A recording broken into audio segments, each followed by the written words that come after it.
देशभक्त राम सेवकों के मन में छिपे बारूद को चिंगारी दिखा दी। भक्ति की ऊर्जा शक्ति में परिवर्तित हो गई और 6 दिसंबर 1992 को गीता जयंती के दिन देश के कोने कोने से आए राम भक्तों से अयोध्या की भूमि पट गई।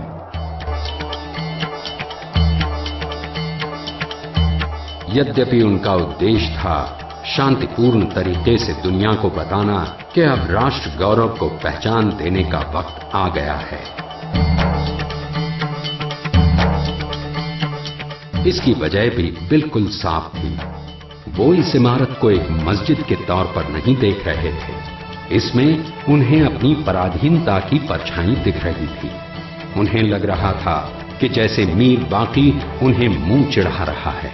यदि हमने अयोध्या में, वाराणसी में या मथुरा में अपने मंदिरों को वापस लेने के लिए किया है तो निश्चित रूप से वो खोए हुए स्वाभिमान सम्मान को फिर से प्रतिष्ठित करने की भावना उसकी। इसकी पुष्टि इस बात से भी होती है कि इन राम भक्तों के मार्ग में हजारों मस्जिदें आईं, लेकिन उनका एक तिनका भी इन्होंने नहीं छुआ।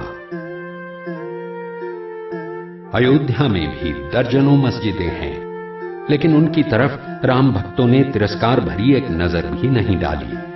उनका मकसद किसी मजहब और उसकी इबादत गाह पर आक्रमण करना नहीं था। उनके मन में मुसलमानों या इस्लाम के लिए नफरत नहीं थी।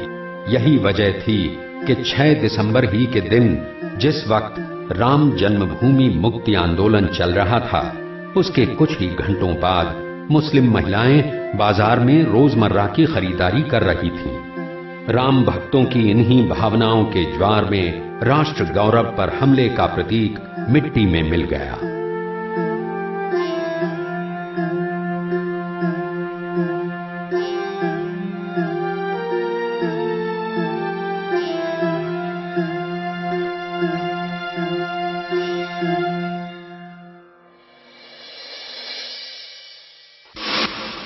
धूल की इन्हीं परतों के नीचे से निकले कुछ अकाट्य साक्ष्यों ने स्पष्ट कर दिया कि बाबरी ढांचे के नीचे कितना भव्य राम मंदिर मौजूद था। इस मंदिर और श्री राम जन्मभूमि का उल्लेख मुस्लिम इतिहासकारों ने भी किया है।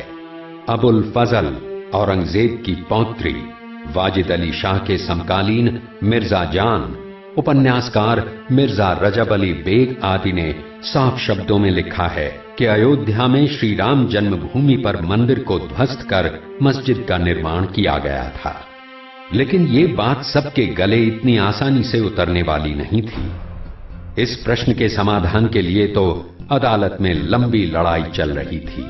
श्री राम जन्मभूमि पर पूजा और दर्शन के अधिकार का दावा करते हुए पहला मुकदमा 1950 में गोपाल सिंह विशारद ने किया। इसी साल रामानंद संप्रदाय के साधु परमहंस रामचंद्र दास ने भी इसी आधार पर मुकदमा दायर किया।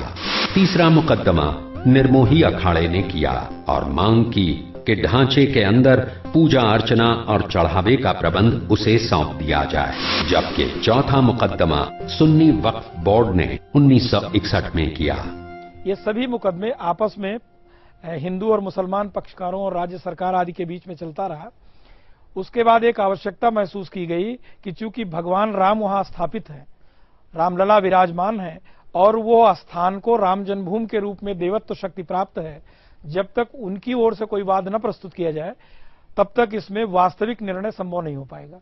इसको ध्यान देते हुए 1989 में भगवान रामलला विराजमान, स्थान राम जन्मभूमि और स्थान राम जन्मभूमि की ओर से उनके वाद मित्र देवकी नंदन अग्रवाल जी, जो एक हाई कोर्ट के रिटायर्ड जज थे, उनकी ओर से वाद प्रस्तुत किया गया, जिसमें स्पष्ट रूप से कहा गया कि ये विवादित स्थल भगवान राम की जन्मभूमि है और जिस पर विक्रमादित्य के समय से ही एक विशाल मंदिर था और 1528 में उस जन्मभूमि पर स्थित मंदिर को तोड़कर बाबर ने ये विवादित ढांचा बनाया था।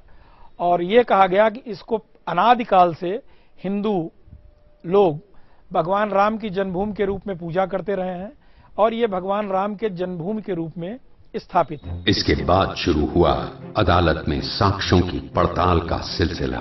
जैसे जैसे साक्ष्य सामने आते गए, सुन्नी वक्फ बोर्ड के दावे एक के बाद एक खारिज होना शुरू हो गए। देखिए, मुस्लिम पक्ष की ओर से कुछ रेवेन्यू डॉक्यूमेंट्स दाखिल किए गए। उसमें 2 डॉक्यूमेंट तो ऐसे विचित्र हैं।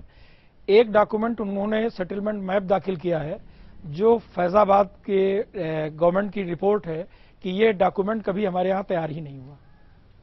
उस मैप के बारे में कहा गया है। और दूसरा, उन्होंने सेटलमेंट एंट्रीज दाखिल किया है, जिसमें मस्जिद जन्मस्थान का उल्लेख है। Professor B.R. ग्रोवर साहब की रिपोर्ट है, उसमें कुछ मैनिपुलेशन जरूर किए गए थे। उसमें वर्ड बढ़ाया गया था, जैसे आबादी जन्म स्थान या जुम्मा मस्जिद, ये पहले नहीं था।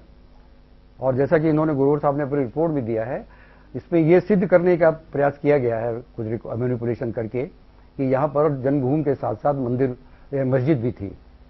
इस संबंध में जो इंक्वायरी हुई और लीगल एक्सपर्ट्स की रिपोर्ट ली गई, हैंड राइटिंग एक्सपर्ट्स की रिपोर्ट ली गई, और उसके आधार पर गवर्नमेंट ने 1992 में एक ओपिनियन गवर्नमेंट को भेज दिया कि ये फोर्स डॉक्यूमेंट है और इसके आधार पर कोई चीज निर्णय नहीं लिया जा सकता। दूसरी चीज उन्होंने ये भी कहा कि मस्जिद जन्मस्थान कोई शब्द नहीं है।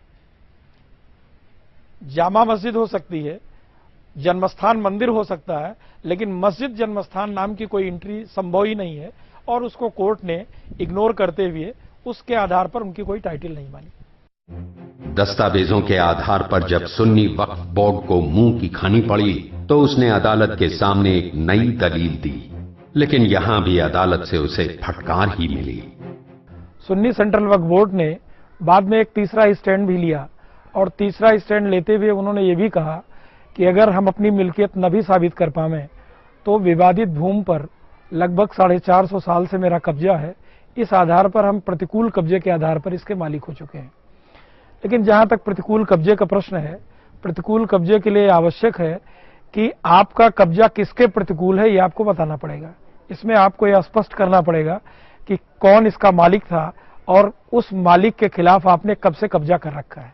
सुन्नी वक्फ बोर्ड का दावा विदेशी सैलानियों के वृत्तांत और अंग्रेजों के शासनकाल में मिलने वाले दस्तावेजों से भी गलत साबित होता है, जिनमें इस स्थान का उल्लेख राम जन्मभूमि के रूप में ही किया गया है। एक बार मैं इंग्लैंड गया था, तो वहां पर ग्रेट ब्रिटेन का जो 15वां प्रकाशन था, 1760 वर्ष की थी वो। उसके पृष्ठ 751 में स्पष्ट रूप से लिखा हुआ था कि वहां पर सर्वाइविंग मॉन्यूमेंट्स में राम जन्मभूमि पर ही मंदिर मस्जिद का निर्माण किया गया है। उसके बाद सब्सिक्वेंट 1740 में एक फादर जोसेफ ट्रेफिन थिलर, जो यहाँ इंडिया में लगभग 40 साल उन्होंने बिताया, उनके अकाउंट्स हैं, जिन्होंने 1740 के बाद जिस समय भी अयोध्या में रहे, उन्होंने इस बात का स्पष्ट उल्लेख किया कि जो विवादित स्थल है उसको हिंदू समाज भगवान श्री राम की जन्मभूमि मान रहा है। और उन्होंने उस वेदी का भी उल्लेख किया है जिस पर चरण चिन्ह और सीता रसोई बना हुआ है, और उन्होंने कहा कि वो भगवान की राम जन्मभूमि के रूप में पूजित है और इसमें सभी लोग आते हैं और इसकी उसी रूप में पूजा कर रहे हैं। और वास्तव में देखा जाए कि वहां पर मस्जिद का रूप था ही नहीं। 3 गुंबद थे, उसमें कोई मीनारें नहीं थी, और जैसा कि मस्जिद में होता है वुजू करने की कुआं या पानी की व्यवस्था रहती है, कोई ऐसी व्यवस्था नहीं थी।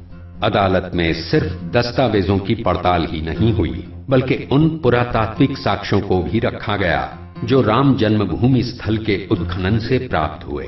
ये उत्खनन भी माननीय अदालत के आदेश पर ही हुआ था।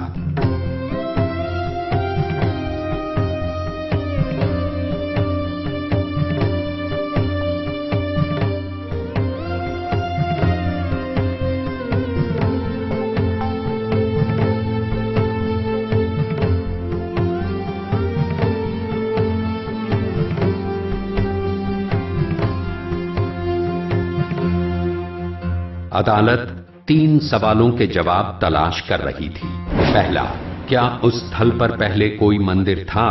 दूसरा सवाल, क्या उसे मीर बाकी ने ध्वस्त कर दिया था? और तीसरा और सबसे महत्वपूर्ण सवाल, क्या वहीं श्री राम की जन्मभूमि थी? इन सभी प्रश्नों का समाधान उत्खनन से हो गया।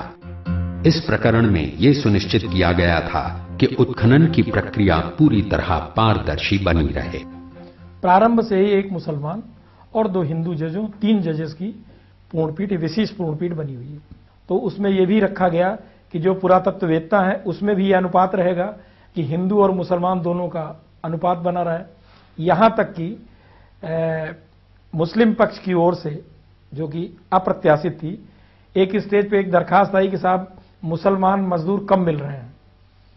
तो न्यायालय ने फिर आदेश किया कि भाई मुसलमान मजदूरों की संख्या बढ़ाई जाए और मुसलमान और हिंदुओं दोनों का इस हिसाब से अनुपात रखा जाए कि एक ट्रांसपेरेंसी मेंटेन रखे। उत्खनन से लेकर अनुसंधान